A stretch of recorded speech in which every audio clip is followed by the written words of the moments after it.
ये आप समझते हैं कि पार्टी हेड जो है उसको बादशाह बना दे? तो उस पर अटॉर्नी जनरल ने कहा कि हम ये नहीं चाहते, लेकिन हम ये भी नहीं चाहते कि यहाँ पर लोग लोटे बन जाएं। मैं चाहूंगी आप सबसे पहले जो समाअत है उसका अहवाल अवाम के सामने रखें, फिर इसमें 1 बाय 1 करके बात करते हैं। बहुत शुक्रिया। देखिए जी, दो तीन चीज़ें जो हैं वो बड़ी इंपॉर्टेंट थी। एक तो ज़ाहिर है सबसे पहले आधा घंटा तो लग गया वो जो रेड जोन में हसास जगह पर जलसे करने का मामला था, तो वो तो मामला निपटा दिया गया। लेकिन उसके बाद आज 1.5 घंटे तक उसके बाद अटॉर्नी जनरल जो हैं वो दलाइल दिए हैं। अब अटॉर्नी जनरल का जो मेन फोकस था वो था कि जमहूरियत जो है, जमहूरी निज़ाम है, उसको कैसे प्योरीफाई किया जा सकता है, ये फ्लोर क्रॉसिंग को कैसे ख़त्म किया जा सकता है, ये हॉर्स ट्रेडिंग को कैसे ख़त्म किया जा सकता है।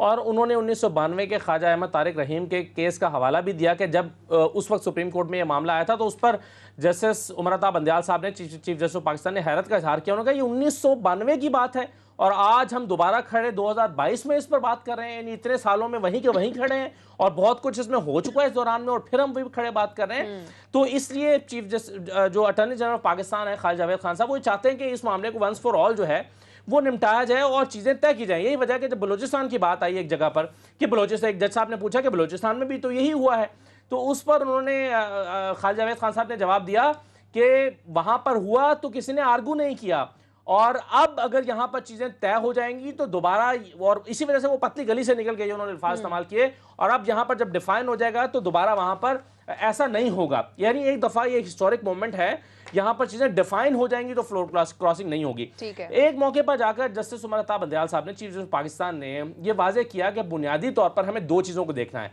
एक तो जाहिर है अटॉर्नी जनरल ने शुरू में वो सवाल पढ़ के सुना दिया जो उन्होंने, जो अदालत के सामने रखे गए हैं, रेफरेंस में जो पॉइंट्स लेकर गए हैं वो सबसे पहले उन्होंने पढ़ के सुनाए।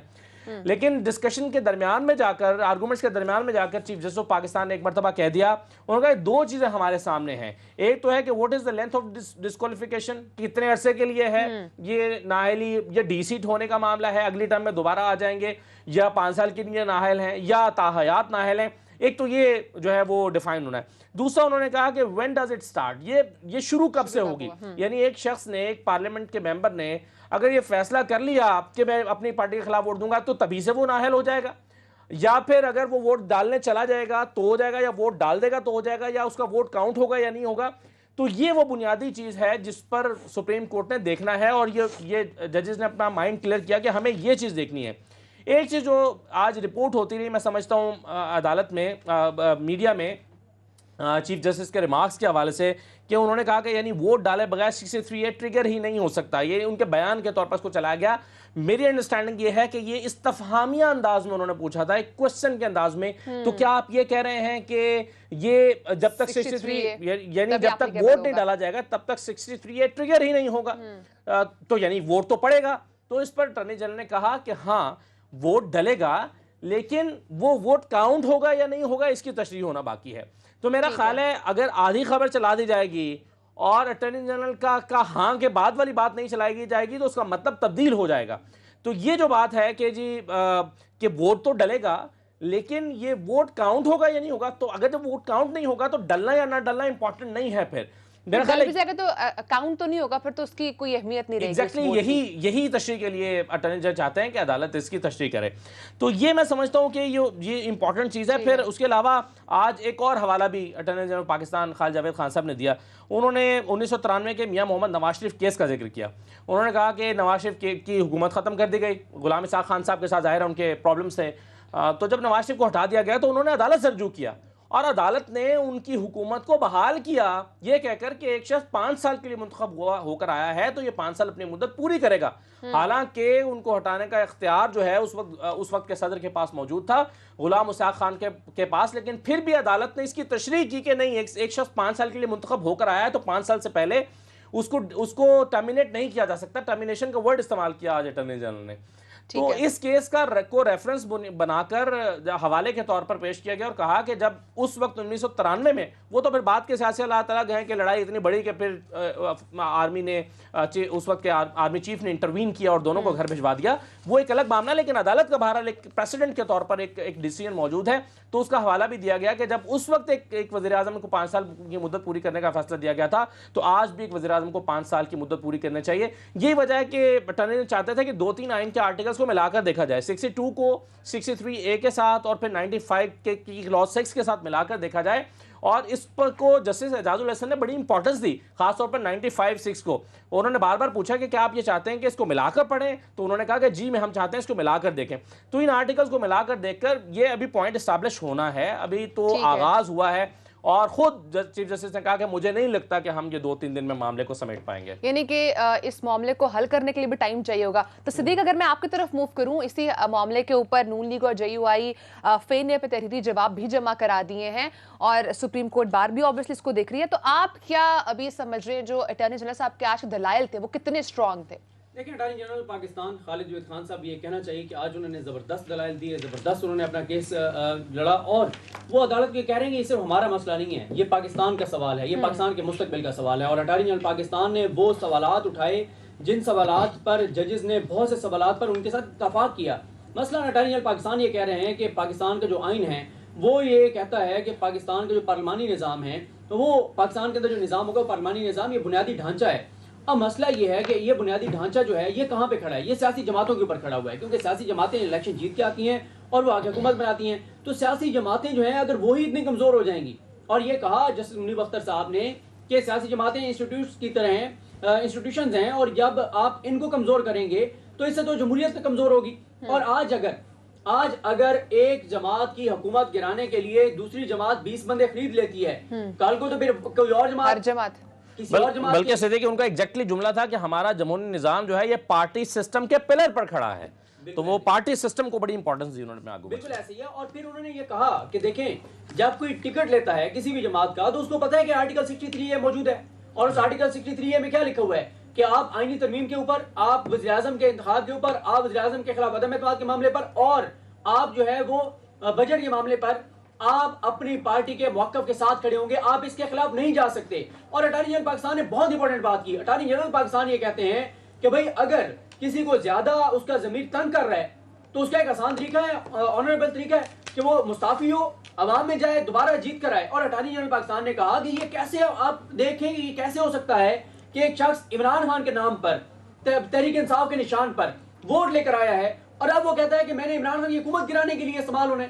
मैंने इमरान खान की हुकूमत गिराने के लिए मुखालिफिन के साथ खड़े होने।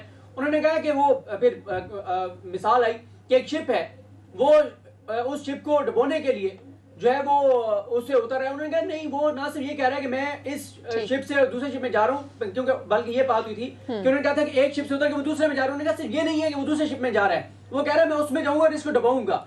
और फिर वो इंपॉर्टेंट मामला है कि वोट का क्या होगा, इस पर बहुत इंपॉर्टेंट बात की अटॉर्नी जनरल पाकिस्तान ने।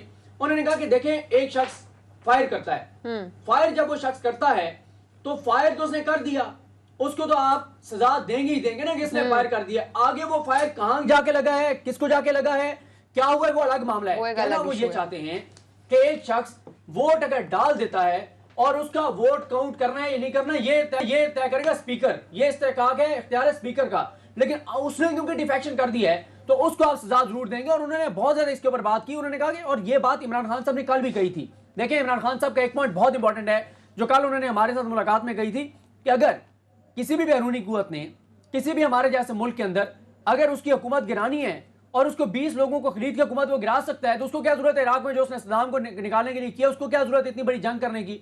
और दूसरी बात यह है कि इमरान खान साहब जो है वो इस पॉइंट के ऊपर के एक आजाद खारजा पॉलिसी है और एक सुपर पावर के खिलाफ है पाकिस्तान की पॉलिसी, तो वो यहाँ पे आगे इस वक्त दो सिचुएशंस हैं। एक तरफ सुप्रीम कोर्ट जहां पर पार्टी लाइन को या पार्टीशिप को बहुत ज्यादा प्रमोट करी है, उनके बारे में कहा जा रहा है कि that's the most strong pillar, और दूसरी तरफ अब बहस ये भी है कि जो अरकीन है उनका वोट काउंट हो सकेगा, वो इंडिविजुअली वोट कर सकते हैं कि नहीं कर सकते। तो ये दो इस वक्त मुख्तलिफ सिचुएशंस हैं जिनके ऊपर अभी सुप्रीम कोर्ट में बहस चल रही है।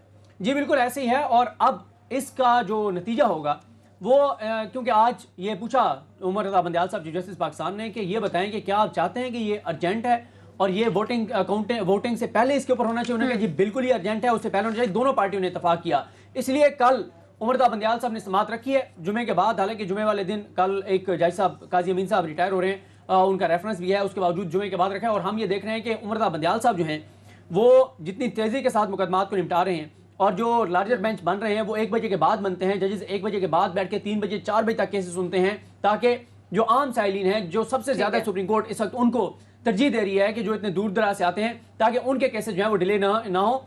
और अगर आप उमर रज़ा बंदियाल साहब जब से आए हैं, अगर आप देखें तो बड़ी तेजी से वो जो है वो केसेस को निपटा रहे हैं, केसेस सुन रहे हैं। और सबसे अच्छी बात यह है, नेक्स्ट वीक कोशिश करेंगे, क्योंकि पॉलिटिकल इतनी ज्यादा चीजें चल रही हैं कि ना सिर्फ ये कि मुकदमात तेजी से निपटाए जा रहे हैं, बल्कि जिस तरह से उमर रज़ा बंदियाल साहब अदालती इस्लाहात के हवाले से, रिफॉर्म्स के हवाले से अपने जो साइलिन के आसानी के लिए चीजें कर रहे हैं, वो भी खासी खुशाइंद है। और यही चीज थी जिसकी जरूरत थी। ठीक है असद, मैं आपकी तरफ मूव करूंगी। तमाम अभी जो मामला चल रहा है सुप्रीम कोर्ट में, चूंकि आप इसको बहुत डीपली और बहुत क्लोजली देख रहे हैं, सो अभी आपको क्या लग रहा है? एक तरफ तो ये मामला उन तमाम मुनखरिफ अरकान के लिए चल रहा है, लेकिन इत्तेहादी भी यहाँ पे बहुत मैटर कर रहे हैं। सो ये केस अगर रिजॉल्व हो भी जाता है तो इसका इम्पैक्ट क्या पड़ेगा तहरीक अदम एतमाद पर, या इत्तेहादी फिर भी मैटर कर रहे होंगे? देखिए, ये जो केस है ये इत्तेहादियों से मुतल्लिक तो है नहीं, ये जाहिर है अपनी ही पार्टी के लोगों से मुतल्लिक है, जो पार्टी के टिकट पर जीते और पार्टी के साथ अब बेवफाई कर रहे हैं, या उन्होंने वफादारी का हल्फ उठाया था और अब वफादारी नहीं कर रहे, या 63A के खिलाफ वर्जी कर रहे हैं।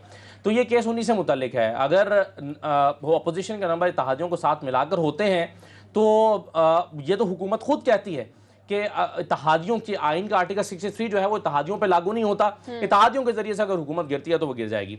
लेकिन दो तीन चीज़ें मैं अभी और देख रहा था जो इंपॉर्टेंट आज आर्गूमेंट्स हुए हैं।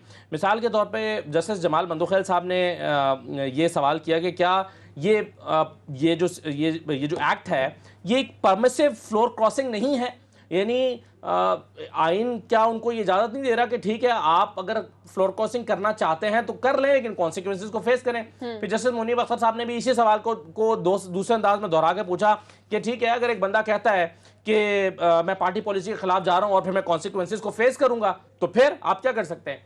तो उस पर अटॉर्नी जनरल ने कहा कि एग्जैक्टली यही हम कह रहे हैं कि वो कॉन्सिक्वेंसेस क्या होंगे, यही तशरीह करनी है अदालत ने कि उसकी जो डिफेक्शन है फिर उसके बाद नाअहली है वो ताहयात है या नहीं होगी।